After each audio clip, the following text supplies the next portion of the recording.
Olá pessoal, eu sou Lara Marinho e esse é o Clube do Livro. Se inscreve no canal, deixa seu like e bora para mais um encontro do clube?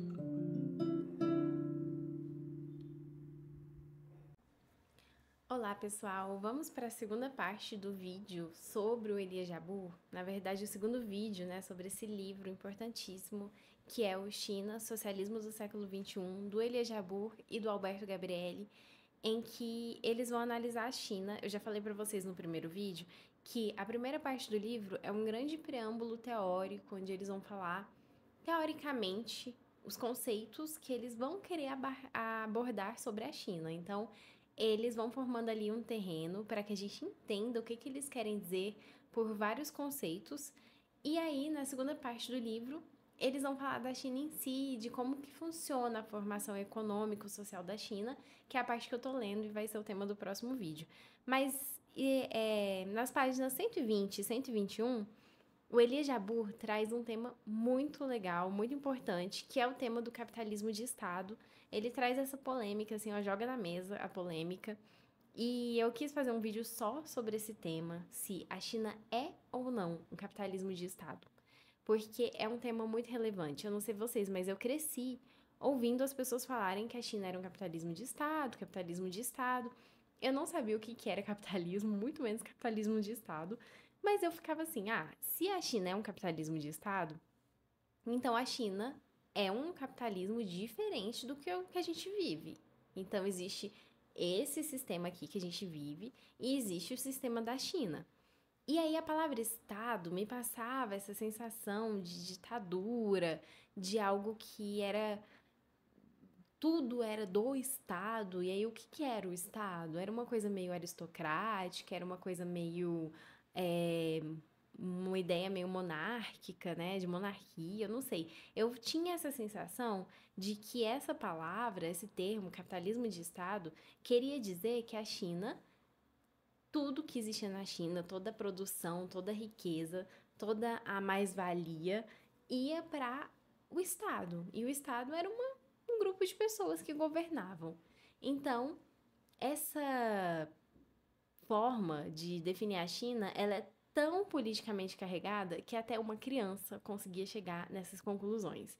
E aí, o que acontece, gente? Nesse texto, o Elias Jabbour e o Alberto Gabrielli vão romper um pouco esses padrões, né, essas formas de pensamento, e eles vão mostrar como a ideia de capitalismo de Estado ela está enraizada tanto na esquerda quanto na direita. Por quê? O que acontece? Nem dentro da esquerda a gente consegue definir a China como algo diferente de capitalismo.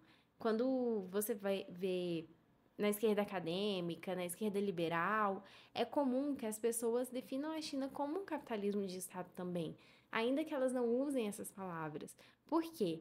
A esquerda, ela espera do socialismo algo diferente, algo muito mais utópico do que o que existe na China. E aí, agora vamos citar aqui o texto para vocês entenderem um pouco. O Elias vai falar que esse debate vem ocorrendo em um problemático ambiente político e histórico, no qual a lógica dialética e o historicamente construído dão lugar a juízos de valores e visões de socialismo muito próximas de formas utópicas e carregadas do chamado dever ser, o que devia ser, positivista. A rigidez conceitual e histórica é a métrica regedora da discussão. Então, o que ele quer dizer aqui? Que dentro da esquerda, as pessoas não olham para a China através de um olhar dialético, de olhar o que está sendo construído historicamente, de olhar a história, né, uma análise materialista, histórica dialética, mas olham através do que as pessoas entendem que o socialismo devia ser, através de uma análise muito positivista, de uma análise muito idealista.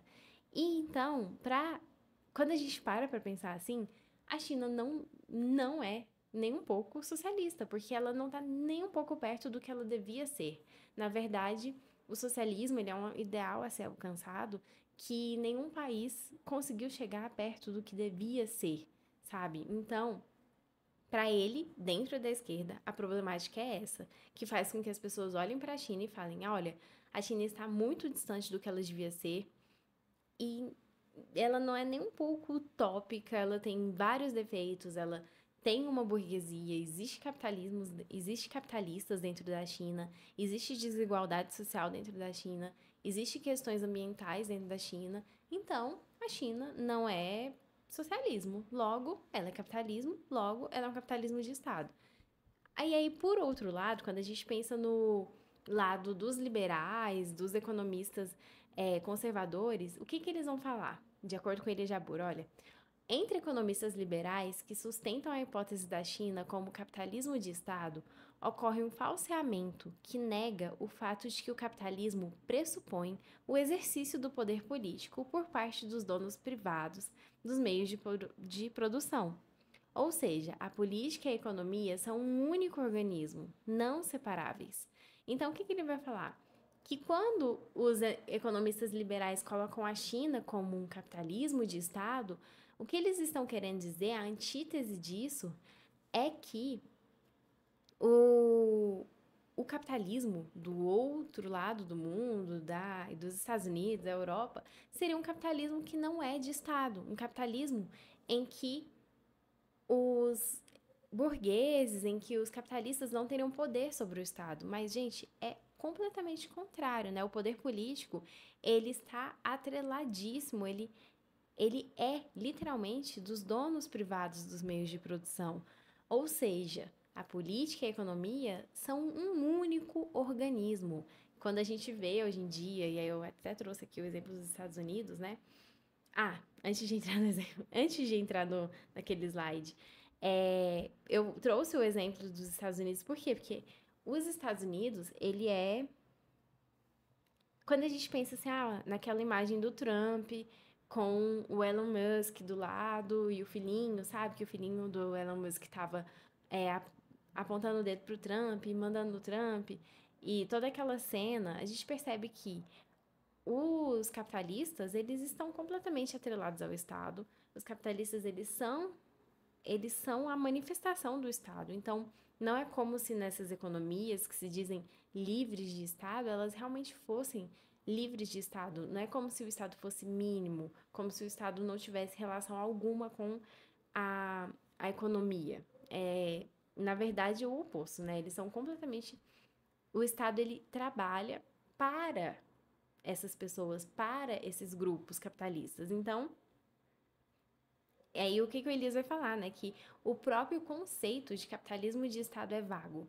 O seu sentido se esvai na medida em que não somente o capitalismo, mas também as instituições de mercado e a moeda são criações estatais. Então, como que a gente pode falar que a China é um capitalismo de Estado e essas outras formas de capitalismo não são capitalismo de Estado, se a própria criação da moeda é uma criação estatal, quando a gente pensa na dominação do dólar, na hegemonia do dólar no mundo, a gente está falando de uma moeda que pertence a um Estado e que está dominando o mundo. Quando a gente pensa nas empresas, as empresas que existem ao redor do mundo, as multinacionais, elas têm sede, elas têm um local onde elas vão estabelecer o seu poder e elas vão governar, e esse local ele vai estar a serviço dessas empresas, né? Então, quando a gente pensa assim, qual que é a relação, por exemplo, da Starbucks o com a guerra, com a colonização da Palestina? A relação é que, apesar de ser uma empresa, ela está completamente atrelada aos interesses de Israel. Então, ela tem um Estado, sabe? Ela financia um Estado e vice-versa. Muitas vezes, e nesse caso, é uma empresa financiando um Estado, mas no caso dos Estados Unidos, o Estado dos Estados Unidos, ele vive para financiar, para proteger e para agradar o mercado do seu próprio país. Então, assim, é impossível a gente pensar, é muita ingenuidade a gente pensar que existe um livre mercado, que não existe intervenção estatal, que o Estado é mínimo. Esses estados, eles não são mínimos, eles são estados que são completamente imperialistas, eles guerriam, eles têm bases militares ao redor do mundo. Então, esse conceito de capitalismo de Estado se reduz a uma falácia, porque todo capitalismo é de Estado, todo capitalismo é criação estatal. E aí, não teria como a China ser uma variante do capitalismo, porque as pessoas colocam, a China ela é uma variante do capitalismo, porque o Estado ele é muito forte na China, ele é muito atuante, então isso faz com que a China seja um tipo diferente de capitalismo. Não. Se a gente for olhar por esse sentido de Estado ser forte, qualquer Estado capitalista é forte. Qualquer Estado de sociedade, de países que são capitalistas e que têm como pretensão essa expansão ao infinito, o imperialismo, são estados fortes. Então, a China não seria aí uma variante do capitalismo. Então, ela não é isso. Então, o que que ela é? Beleza. Aí eles falam assim, tá, vamos aceitar que a China não é um capitalismo de Estado. Aí tem surgido uma variante que é dizer que a China é um state lead, que é o quê, gente? É um modelo de desenvolvimento liderado pelo Estado. Uma espécie de estado de bem-estar social keynesiano. E aí eles vão comparar a China com o que aconteceu no pós-Segunda Guerra em países como a Alemanha, Japão, Coreia do Sul, em que existia um Estado capitalista, que ele era desenvolvimentista e ele era bem liderado pelo Estado, muito forte. Mas segundo Elia Jabbour, todos esses casos de state leads passaram por profundas mudanças ao longo dos últimos 40 anos, das quais a principal delas é o enfraquecimento da propriedade pública, dos meios de produção e finanças. Então, esses estados, eles têm passado por um processo de neoliberalismo, de enfraquecimento da propriedade pública que a China não passou.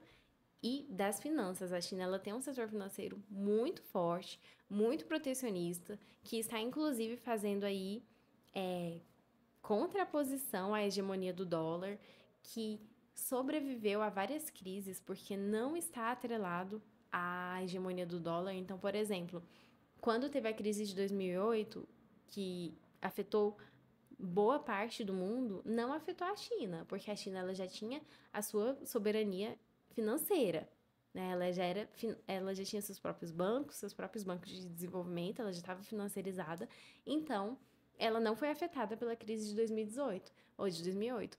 Ao passo que qualquer crise que tenha nos Estados Unidos afeta profundamente os países, esses países aí citados, como Alemanha, Japão, Coreia do Sul, mas não só, afeta profundamente também os países do sul do mundo que são reféns, que têm um capitalismo dependente em relação ao norte do mundo, igual a própria América Latina, né?